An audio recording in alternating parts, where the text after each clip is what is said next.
حامدا ومصليا أما بعد فأعوذ بالله من الشيطان الرجيم بسم الله الرحمن الرحيم قل هو الله أحد الله الصمد لم يلد ولم يولد ولم يكن له كفوا أحد। উপস্থিত আজকের এই 15 আগস্টের অনুষ্ঠানে সকল শিক্ষক শিক্ষিকাগণ এবং আমাদের কোচিং ক্লাসে আসেন এর ছাত্রছাত্রীরা, আমরা সর্বপ্রথমে আল্লাহ তাবারক ওয়া তাআলার প্রশংসা করি, তাই সকলে বলি আলহামদুলিল্লাহ। তারপরে আমাদের সর্বশেষ নবী ও রাসূলের উপর শত কোটি দরুদ ও শান্তির ধারা বর্ষিত হোক। আল্লাহুম্মা সাল্লি আলাইহি আল্লাহুম্মা বারিক আলাইহি।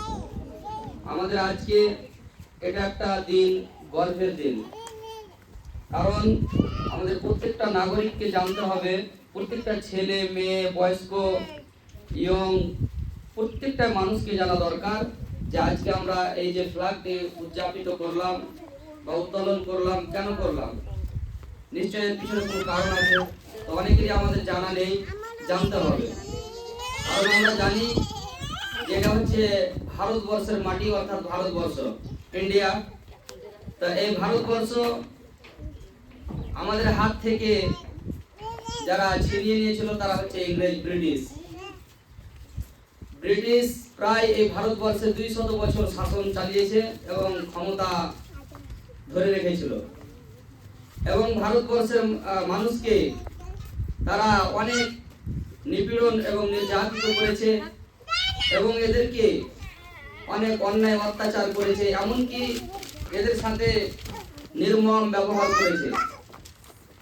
তাই এই ভারতবর্ষ আজকে যে আমরা স্বাধীনভাবে চলাফেরা করছি, আমরা যে শান্তিভাবে চলাফেরা বসবাস করছি, এটা কাদের অবদান?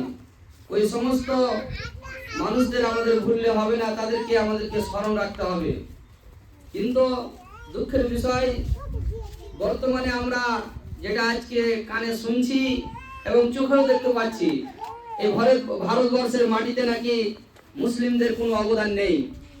ভারতবর্ষের মাটি এটি হচ্ছে একটি খাঁটি মাটি, তার কারণ ভারতবর্ষ যদি স্বাধীন ইংরেজদের হাত থেকে করা হয়, সব চাইতে ভারতবর্ষে বড় অবদান আছে আলেম উলামার।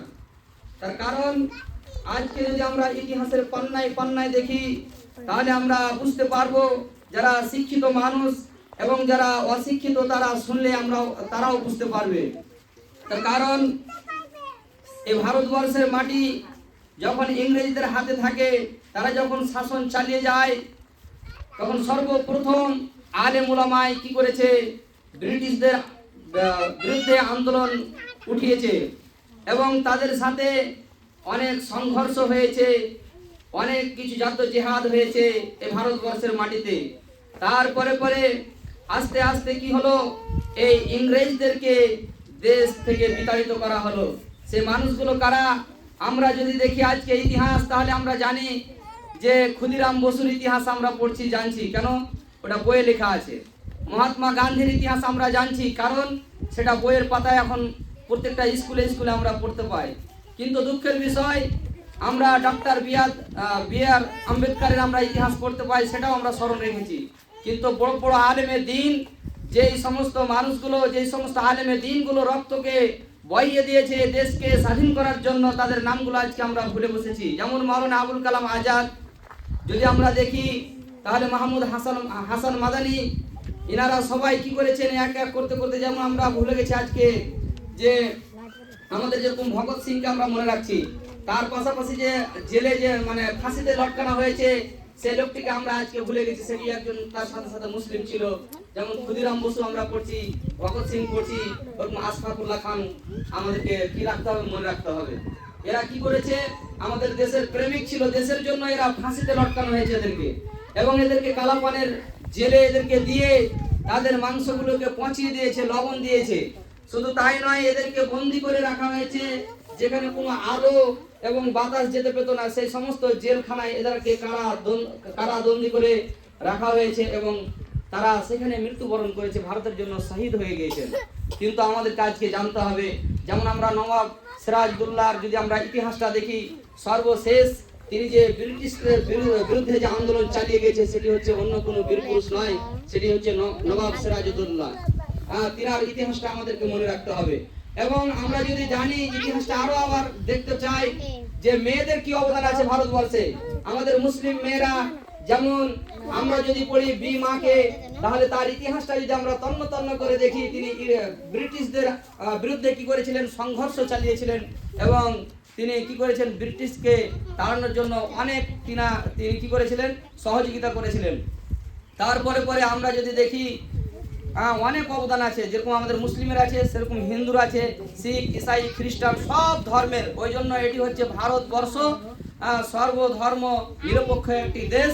এদেশে সব ধর্মের মানুষ সমান অধিকারে বসবাস করবে, কেউ কাউকে হানা দিতে পারবে না। কিন্তু দুঃখের বিষয় আজকে আমরা কি করি, এই ভারতবর্ষে যে চলাফেরা করছি, একমাত্র খালি শুধু মুসলিমদেরকে আমাদেরকে কি করা হয়, নির্যাতিত করা হয় এবং মুসলিমদেরকে টার্গেট করা হয়। এরা কি করেছে, এরা মুসলিমদের ইতিহাসগুলোকে মুছার চেষ্টা করছে, কিন্তু কখনো কিয়ামত অবধি মুছতে পারবে না।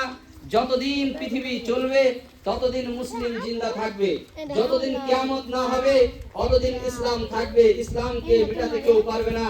আর ইসলাম আমাদেরকে এটা স্বীকৃতি দিয়েছে, কারণ ভারতবর্ষকে যদি কেউ সবচেয়ে বেশি ভালোবাসে তাহলে সেটি হচ্ছে মুসলিম।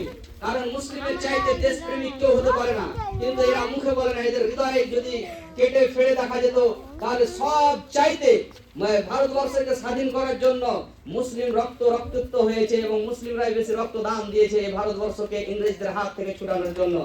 এবং ইংরেজকে তাড়ানোর জন্য 1 নয় 2 নয় 70,000 আলেমকে ফাঁসিতে লটকানো হয়েছে। এখনো দিল্লি লালকেল্লায় যদি আমরা যাই তাহলে সেই মেন গেটটাতে অনেক মানুষের নাম লেখা আছে, তার মধ্যে পার্সেন্টেজ হিসাবে যদি দেখি তাহলে মুসলিমদের নাম বেশি আছে। এর পাশাপাশি হিন্দুরা যেমন দেশের জন্য দেশপ্রেমিক, ওরকম আমরা মুসলিমেরাও দেশপ্রেমিক। ওরকমই শিখ যারা, আদিবাসী যারা এসটি এসসি সব ধর্মের মানুষ, সর্বধর্ম নির্বিশেষে সবাই কিন্তু ব্রিটিশদের বিরুদ্ধে আন্দোলন চালিয়েছে। তার কারণ সব ধর্মের মানুষকে তারা টার্গেট করেছিল, তার মধ্যে সবচেয়ে বেশি টার্গেট করেছিল মুসলিম আলেমদেরকে। তার কারণ যে আলেম যেখানে থাকবে সেখানে কিন্তু কাজ সফল হবে। এবং আলেম বলতে দারুল উলুম দেওবন্দ যে মাদ্রাসাটি আজকে আমাদের এশিয়া মহাদেশের মধ্যে সবচাইতে বড় একটি ভয়ঙ্কর মাদ্রাসা, সেখান থেকে কিন্তু ব্রিটিশকে তাড়ানোর আন্দোলন সর্বপ্রথম উঠিয়েছিল, সেটি হচ্ছে একজন আলেম দ্বীন। তো যাই হোক, সময় সংক্ষিপ্ত কারণে আমরা অনেক বড় ইতিহাস আছে। ভারত স্বাধীন হওয়ার জন্য 1947 সালে 15 আগস্ট যে স্বাধীনতা আমরা পেয়েছি, এটি কিন্তু ছোট মোটো জিনিস নয়, এটি স্বাভাবিক জিনিস নয়, খুব গুরুত্বপূর্ণ জিনিস আছে। এর লম্বা চওড়া একটা ইতিহাস আছে। তার কারণ 1883 থেকে নিয়ে 1947 পর্যন্ত এর মধ্যখানে যত লড়াই হয়েছে, যত সংঘর্ষ হয়েছে, এখানে মানুষকে বলিদান দিতে হয়েছে, মানুষকে শহীদ হতে হয়েছে, অনেক মানুষ কি হয়েছে, ফাঁসিতে ঝুলানো হয়েছে, অনেক মানুষকে সুসাইড করতে হয়েছে, অনেক মানুষকে জেলে পৌঁছে যেতে হয়েছে একমাত্র ভারতকে স্বাধীন করার জন্য।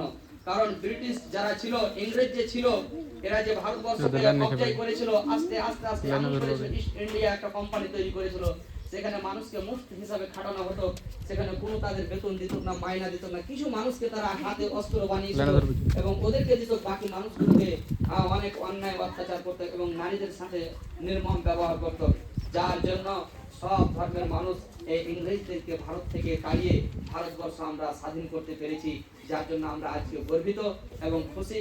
এবং ওই সমস্ত মানুষদের জন্য যারা হিন্দু ভাই ছিল তাদের জন্য আমাদেরকে আশীর্বাদ দিতে হবে এবং মুসলিম যারা ছিল তাদের জন্য আমাদেরকে দুয়ায়ে খায়ের করতে হবে, যাদের জন্য আজকে আমরা জোরভাবে এবং শান্তিভাবে একটা শ্বাস নিতে পারছি ভারতবর্ষে। না হলে মানুষের শ্বাস নেওয়া খুব কষ্ট হতো তখন। মানুষ জীবনযাপন করবে, খাবে, রুজি রুটি সে ইনকাম করবে, সেটা খুব প্রসেসটা খুব কঠিন হার্ড ছিল যখন ইংরেজ ছিল দেশে। তো যার জন্য যারা আমাদের জন্য আসান করে গেছে ভারতবর্ষে জীবনযাপন করার জন্য, চলাফেরার জন্য, ওদের জন্য আমাদেরকে কি করতে হবে, দোয়ায়ে খায়ের করতে হবে। এবং যারা মুসলিম তাদের জন্য আমাদেরকে আশীর্বাদ, অর্থাৎ আমরা যেটা দোয়া বলি সেটা করতে হবে, আমাদের ভুললে হবে না। এই বলে আমার বক্তব্য ইতি করছি এবং সকল ছাত্রছাত্রীকে আবার বলবো যে আমাদের ভারতবর্ষের জন্য আমরা সবাই একবার জোরে হাততালি দেবো এবং সেই সমস্ত মানুষদের জন্য আমরা কি করবো, দোয়ায়ে খায়ের করবো। আসসালামু আলাইকুম।